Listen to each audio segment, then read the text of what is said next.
Howdy. I am on my way to the Shrek auditions. I'm pretty excited. So the dance portion, which I'm in charge of clearly, starts in half an hour. So I'm pushing it. I should have left sooner than I did. I wouldn't be me if I wasn't leaving later than planned. It's fine. But yeah, so I've got an hour to teach everyone the dance and then have them run through the dance for the audition. And then it'll just be the vocals. So that's exciting. I'm looking forward to it.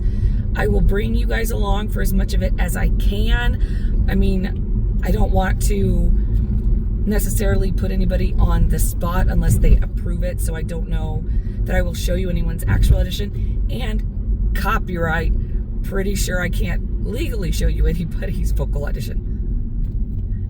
But yeah, I'm gonna bring you along for as much as I can. All choreographers are different, for sure.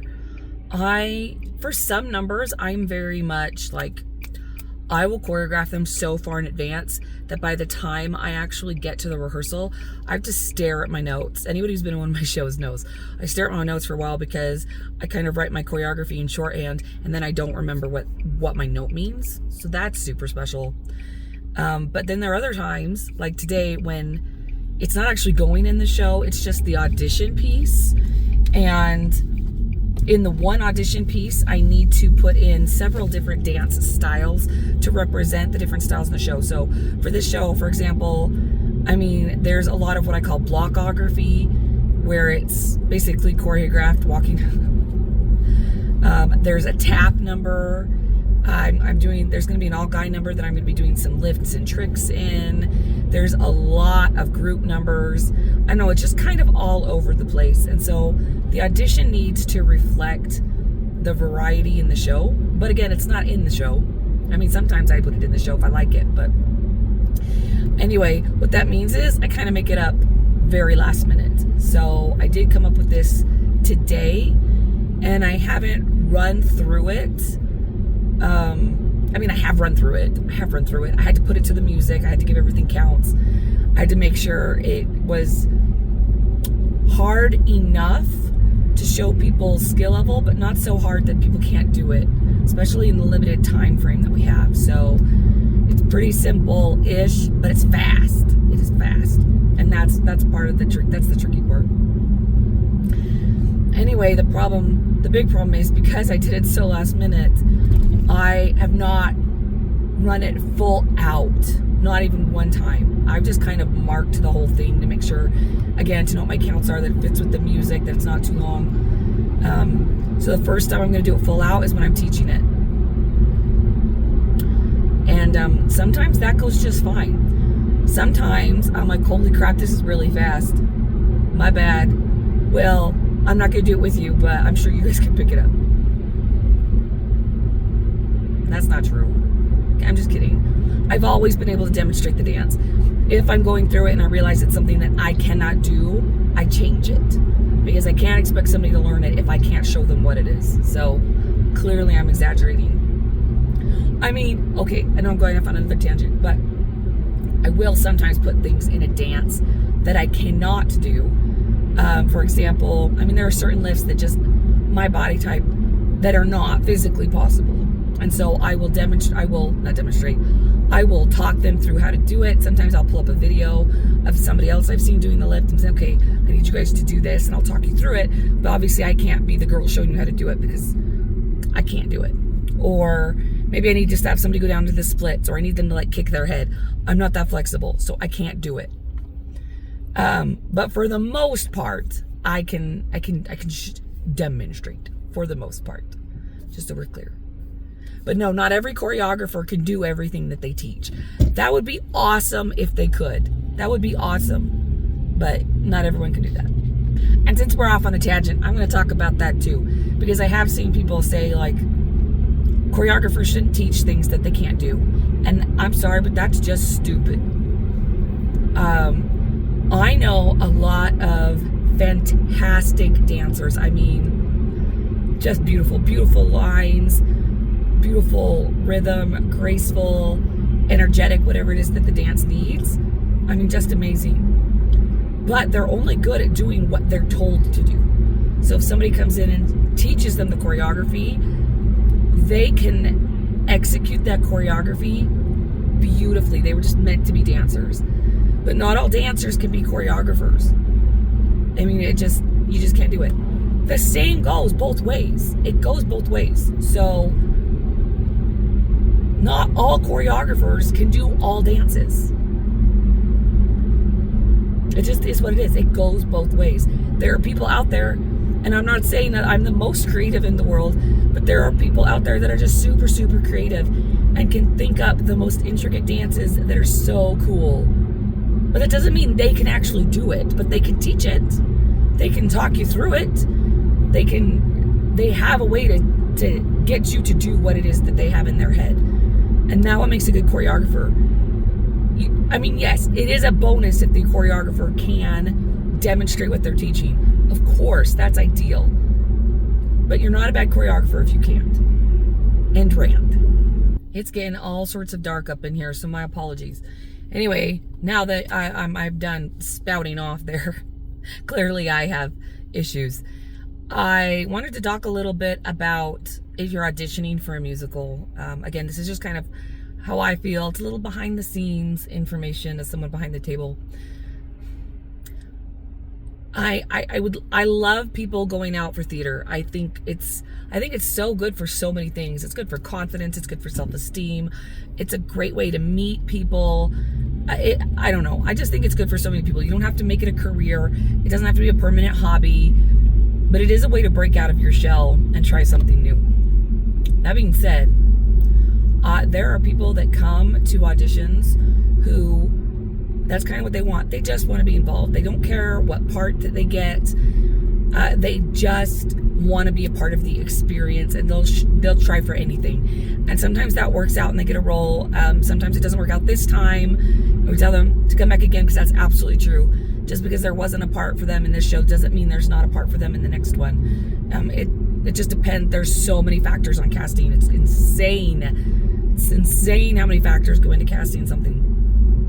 But on the opposite end of that spectrum, there are also people who come in and saying, I want this one specific part, or maybe one of two parts, or don't cast me at all. That's it. And I mean, I appreciate that more than somebody coming in saying, I'll play anything, and then you give them something like the ensemble and then they drop out because they only wanted the lead and they weren't upfront about that in the beginning. That is so frustrating. Don't do that. I promise it does not hurt your chances if you come in and say, like for the show, I want to be Shrek, or I don't want to be in the show. I want to be Fiona, or I don't want to be in the show. Yes, I wish you were willing to play other parts, because we might see you in something else that you'd be fabulous in that you don't even see. But that's your decision, and it's your choice, and that's 100% your choice, and it's your right. I promise it will not affect our casting decisions. But if you come in and say, I'm willing to take anything, and it turns out you lying, I remember that. We all remember that. And then the next time you try out for something, I'm less inclined to cast you, because I don't know if you're going to drop out.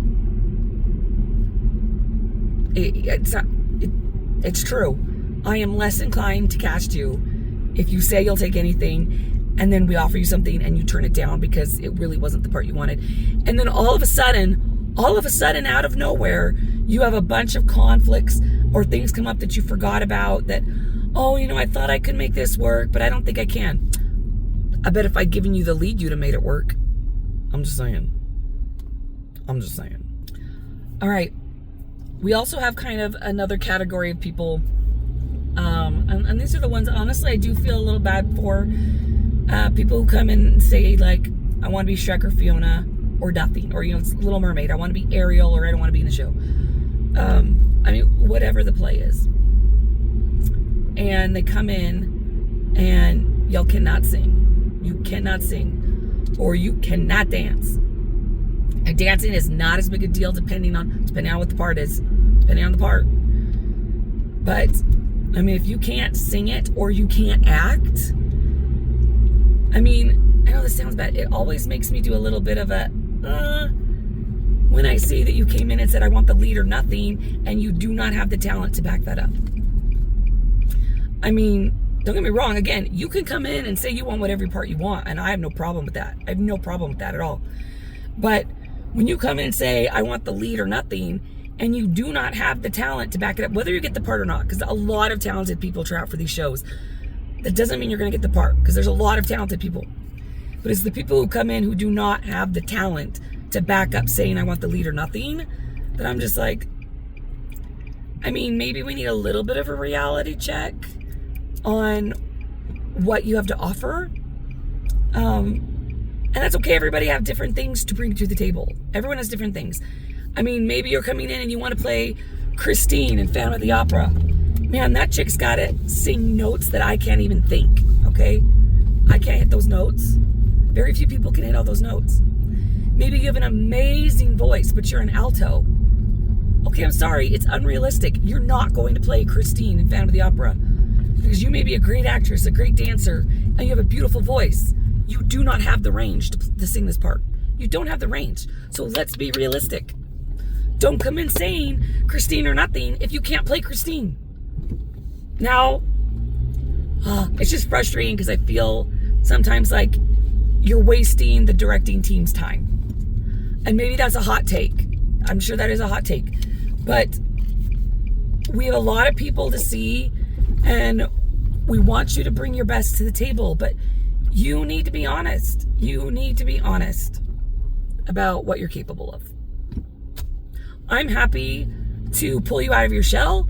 I am happy to teach you things you didn't think that you could do. But the directors, we can see potential in people. We can see the potential in anybody. We try to. I mean, I would hope all directors do that. And so if maybe you're close, but you're not quite there, we can see that. And we can think, okay, 2 months of rehearsals, can we get there? Maybe we can get you there. But if you're an alto, you can't be Christine in Phantom of the Opera. I'm sorry. Cindy, Yes. tell me how you feel about auditions. They're terrifying. But we have amazing people that auditioned, and I'm super impressed with everyone. Should we check just? Me Cat's too. choreography, amazing. Please don't touch. Hey, what do you guys think about auditions? Woohoo! He's like, Hi, everybody. I just got out of the first night of auditions for Shrek. I am so sorry that I forgot to record pretty much anything. I've got those three tiny little clips that I threw in there, and that was it because, I mean, I was busy. And I forgot. Plain and simple. So it was a good turnout. We had so many freaking talented people. And I'm so jealous. I'm an okay singer. I can hold my own, but it is nothing compared to what some of these men and women were bringing to the table. I mean, God was not playing fair when he passed out the talents, man, because, I'm so jealous.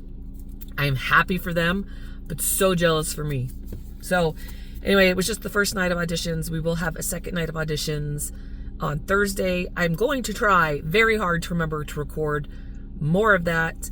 Maybe do some talking with the music director and the director. We'll see. And then speaking of, look at my hair. It's getting huge. Guys, I don't even know what to do.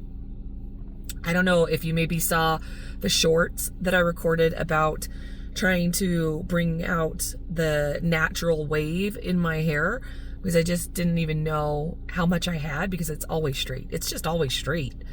It's not like I spend hours straightening my hair. It's just, I wash it, I comb it, I dry it, and except for a couple little wavy pieces in the front I have to straighten, it's just straight.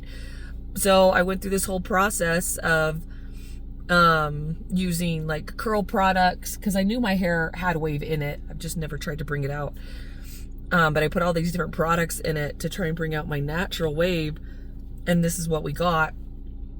And as I danced tonight, doing all of the turns and sweating, it's getting bigger. It's getting so big. I don't even know if you could tell from inside my car. I feel like I have a lion's mane. Like, it's growing. It's growing. And I don't really know what to do.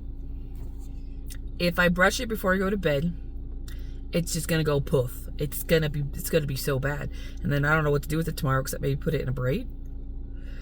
From what I understand, I think most people who have the natural curly hair don't brush it because that's what's going to happen.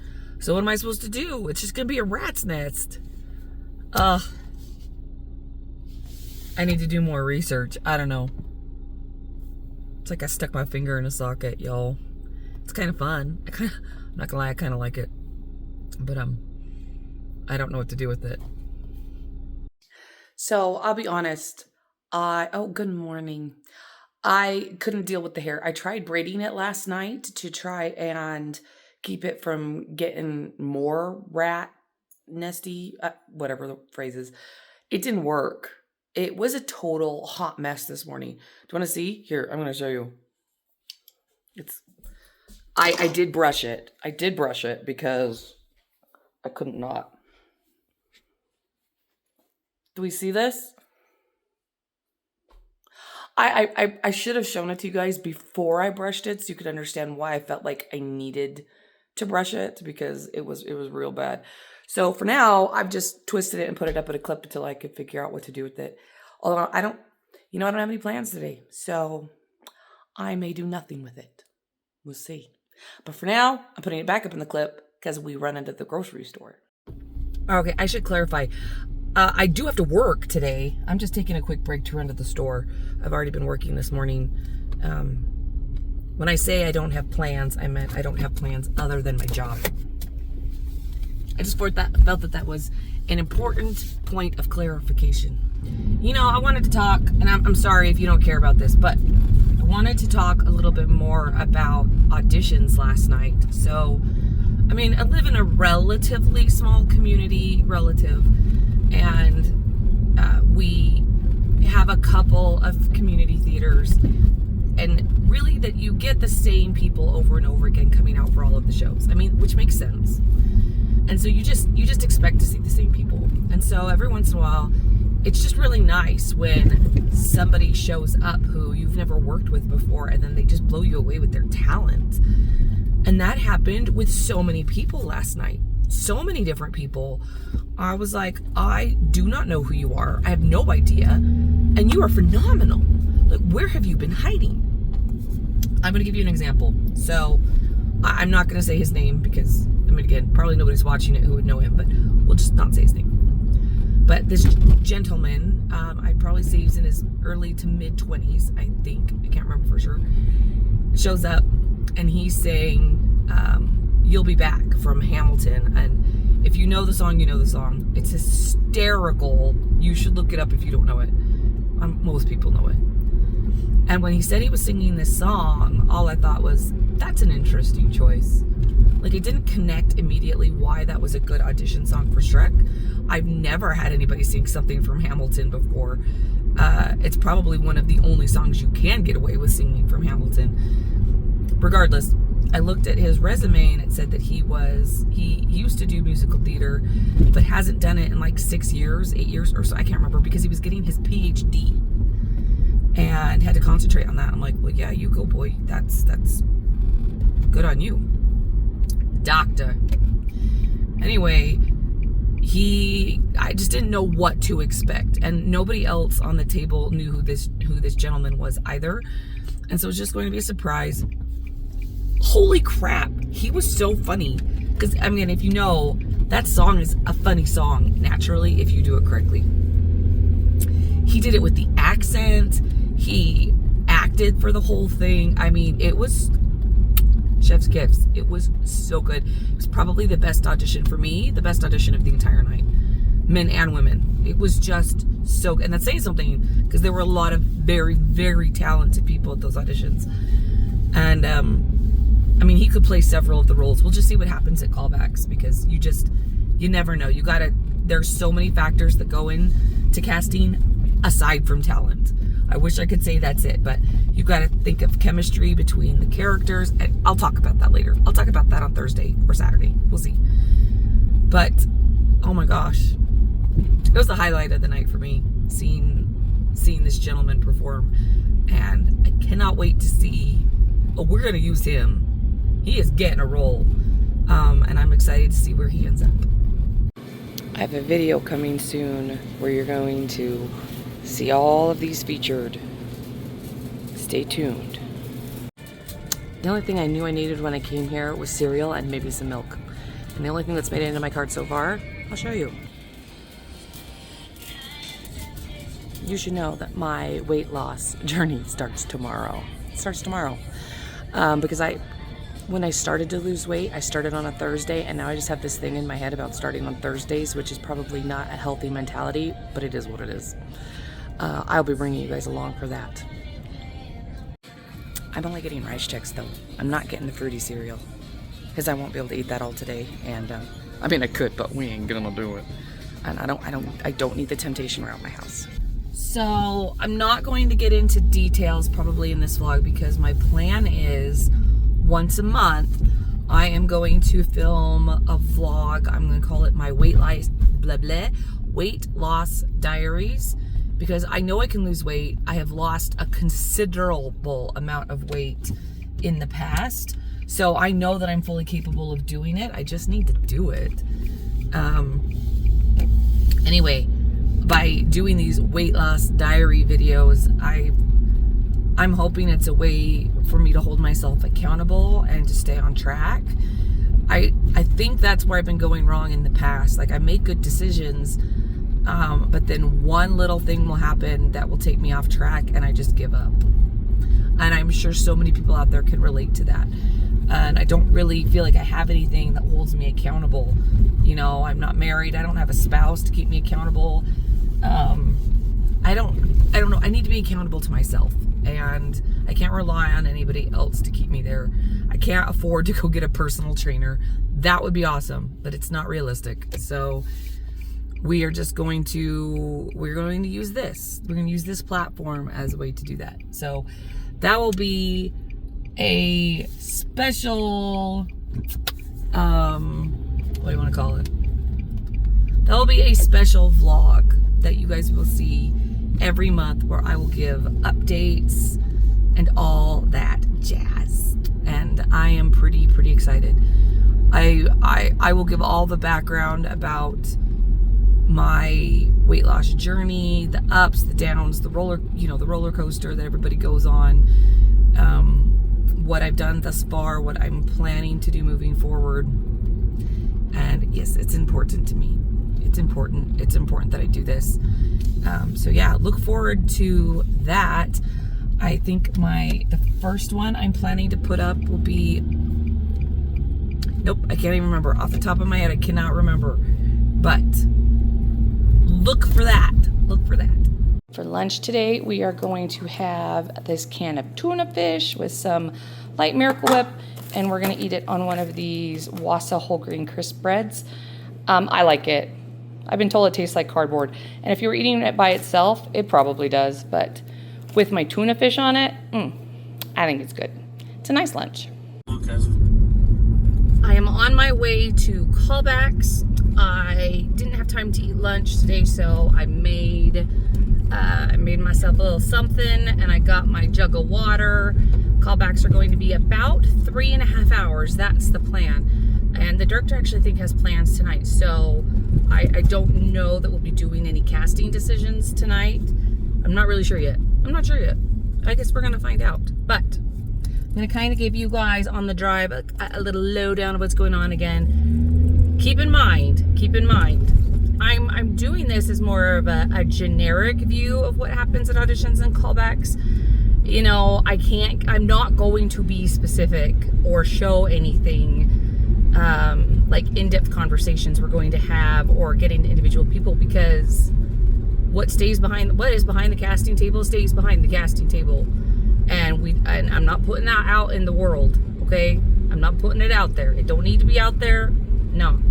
But I am going to a more general overview of what happens, and I will show you what I can, not what you can. You can do whatever you want. I am hoping, I make no promises, but I am hoping to show you a few of the callbacks, the pieces that people do. I just have to have their permission. And frankly, it might get copyrighted. Whatever. I'm going to try. There are a couple I think are confident enough that they'll say yes. If I were callbacks, I would say no. I'm way too nervous at callbacks, and knowing somebody was filming me and they were going to put it on the internet, even if not that many people were going to watch it, hard pass for me. But the people at these callbacks, I think a lot of them are confident enough in themselves that they're not going to have a problem with it. But I'm going to ask. Anyway, kind of a rundown. So we called back 5 men for Shrek. We called back 5 women for Fiona. We called back, I can't remember, 6 or 7 for Donkey, and 7 for Farquaad. I think that's all the men. We called back 5. I don't think I told you we called back 5 for Fiona. We called back like 8 for the dragon, and I think 9 for Gingy, or 9 for the dragon, 8 for Gingy. I don't know. It's in that realm. And I gotta tell you, when we were talking about the dragon and Gingy, that was so hard. That was so hard. It's why there's so many people.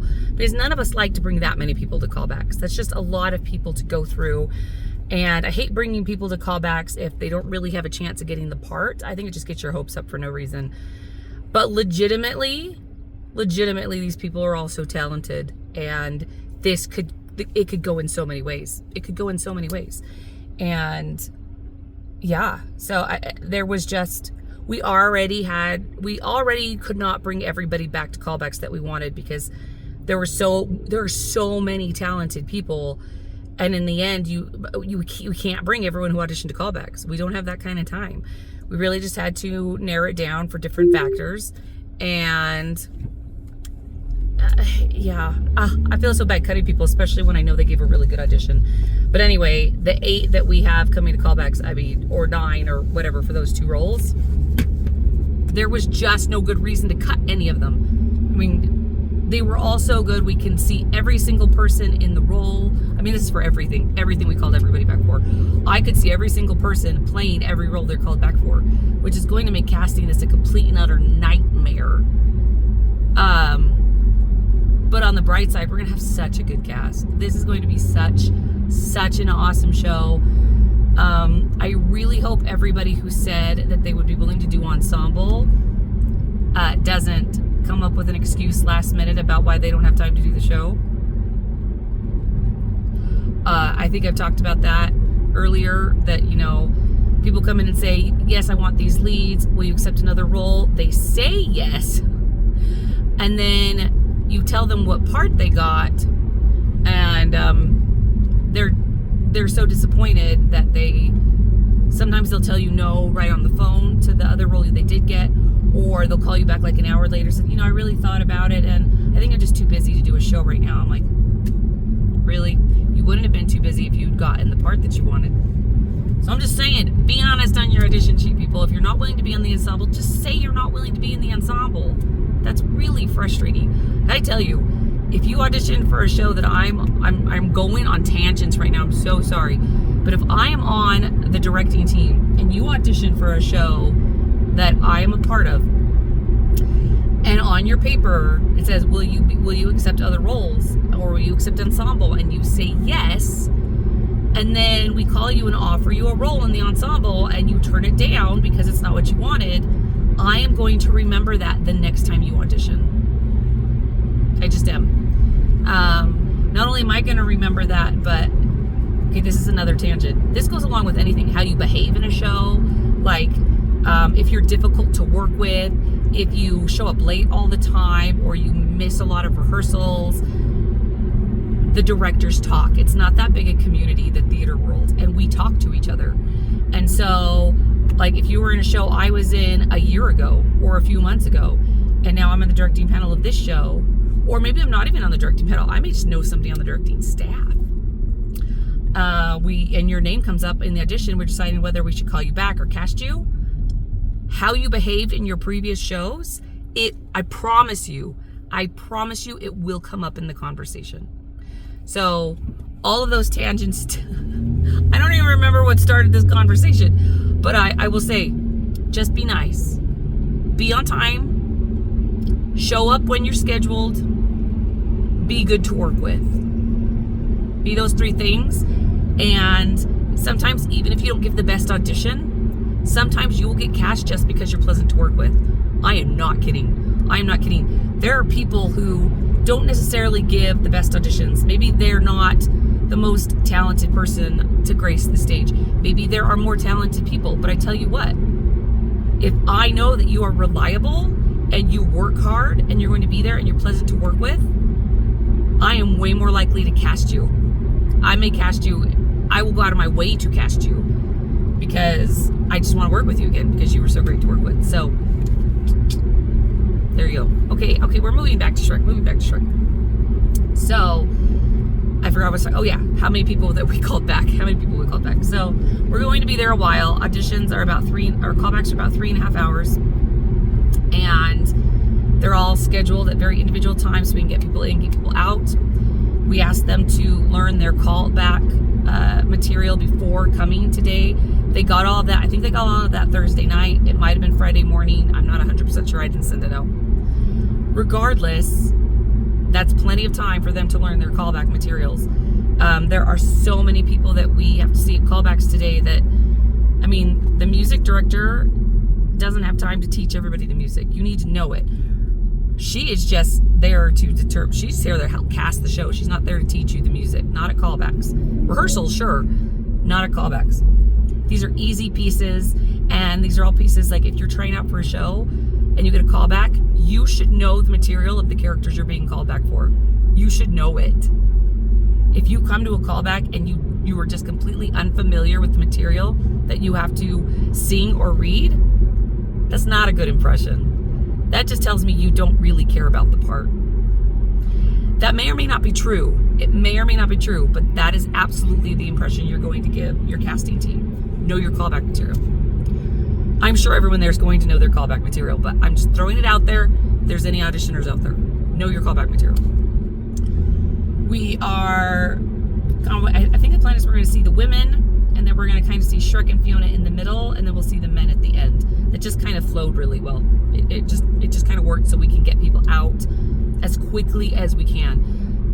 There are people that were called back for multiple parts, and for those people, it might be a long day, but you know it's gonna be a long day for me too, so whatever. Besides, I don't know, when I get a call back, I'll stay the whole time if they want me to. I think it's fun. I will stay the whole freaking time. You just let me know. Okay, you wanna know something funny? I was so invested in talking to you guys while I was driving, I completely missed it. Like, I just drove right by the building. I did. So I think in my head I was going to where we held the auditions, which is quite a bit further into town, and that is not where the callbacks are. The callbacks are being held at a completely different building that was much closer to my house, and I just drove right by it. So I mean, I think I only missed it by 2 or 3 blocks, but crud, it's fine. I left plenty early enough. I'm not going to be late at all, but I mean, that just figures. We spent our whole lives wishing we weren't so frickin' strange. They made us feel that way. But it's them who need to change.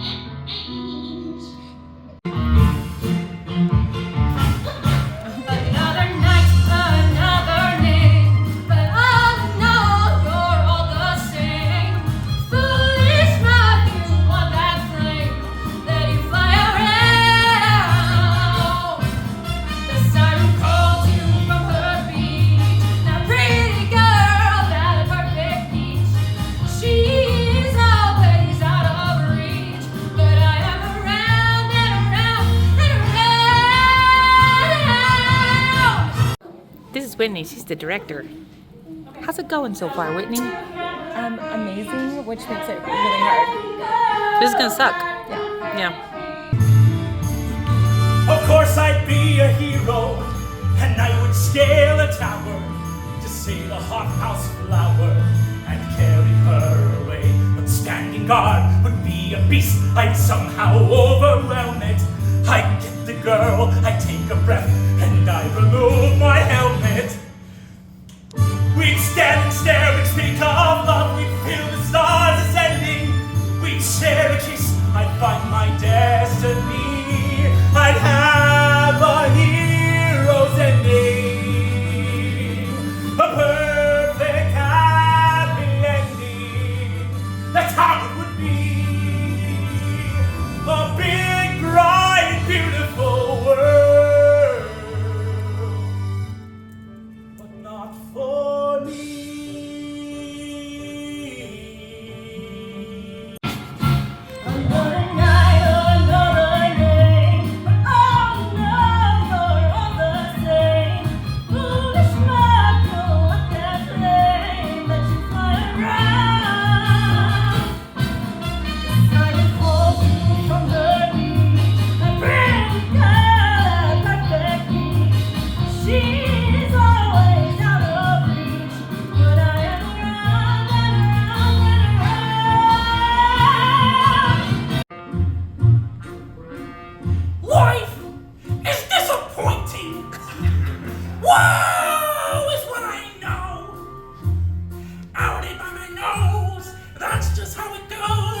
I'm home. Hi, Fanny. Oh, guys, it was too stressful to record. I'm not gonna lie. So, you got what you got. I got the director on camera. I got a few auditions on camera. So, I mean, there was that. Casting is hard. Casting is hard. And if anybody who auditioned is watching this by any chance, thank you for coming. Holy cow, you made it so difficult. Oh my gosh, it was so hard. It was so hard. I mean, a good problem to have in that there were so many talented people, but when you have that many talented people, I mean, you're going to break a lot of hearts. And it's especially hard because you know how talented everybody is. So it's not like you're cutting them because they weren't good. Every single person, like at callbacks today, every single person that was called back for every role could have played the part and it would have been good. Every single person. There wasn't a sour grape in the bunch. That's rough. I will say this was the fastest casting experience I've ever been a part of. I mean, I think callbacks ended at 7 and we had it cast by 10. And I think it's because we didn't take any breaks. We didn't even stop to eat. We just sat down and we just hit the ground running. And nothing was clear. Like nothing was like, oh, yep, absolutely. Bam, that person, we're done. No, every single part had to be discussed and hashed out. And will it work for this reason? Will it won't work for this reason? Or should we, there was just so much back and forth. Even when it came down to like casting our dance troupe or, oh gosh, it was so hard. And let's clarify, like the dance troupe, everybody dances in this show. Everyone dances in this show. But I mean, the director felt super, we all felt confident with the list. And so it was just, not only did we finish casting at 10, it got sent out and posted at 10. I mean, that's how I have never been a part of a staff that went out that quickly. And dang, it's kind of actually a relief to just kind of have it off our shoulders and everybody knows. We didn't call anybody. We didn't text anybody. We just posted and emailed the list and that was it. And I like it that way. I'm just saying. So I'm going to throw this out there to anybody who may be watching who is a staff member, a director, choreographer, music director, anything who is involved in the audition process. I feel your pain. It's the hardest thing in the world knowing you're making some people's dreams come true, frankly, and you're breaking other people's hearts. And I hate it. It's a really hard responsibility to have on your shoulders, especially when people you have to cut are your friends. And you can only have so many people in the cast. And like I said, a lot of factors go into those decisions. For the people who are auditioning for shows, just know you have a right to be sad if you don't get the part you want. I would say you don't have a right to be mad because you don't know why things had to be cast the way they are, but you do have a right to be sad. I have been sad over many parts that I have not gotten. And that's legit. That's legit. You want a part really bad. Maybe you practice really hard for your audition and when you don't get it, it just sucks. There's no other way to phrase it. It just sucks when you don't get the part that you want. And again, trust me, been in that position lots of times. I've been in the position lots of times where I've gotten the part that I wanted and it was a dream come true. And even more times than that, I've been the person who did not get the part I wanted. And it just breaks your heart. But you move on and you take the experience for what it is. And that's okay. Just understand that I guess I can't speak for everybody, but as a general, it shouldn't be personal. I know in our case, it was not personal. Nothing was personal, even if it feels that way. You have to do what's best for the cast as a whole. And yeah, if you're not a theater person and you're watching this, you're probably like, what the crap? But just know the theater world, it's full of drama. Anyway, I will look for future vlogs where I will bring you along in the rehearsal process because that's going to consume my life for the next 2 months.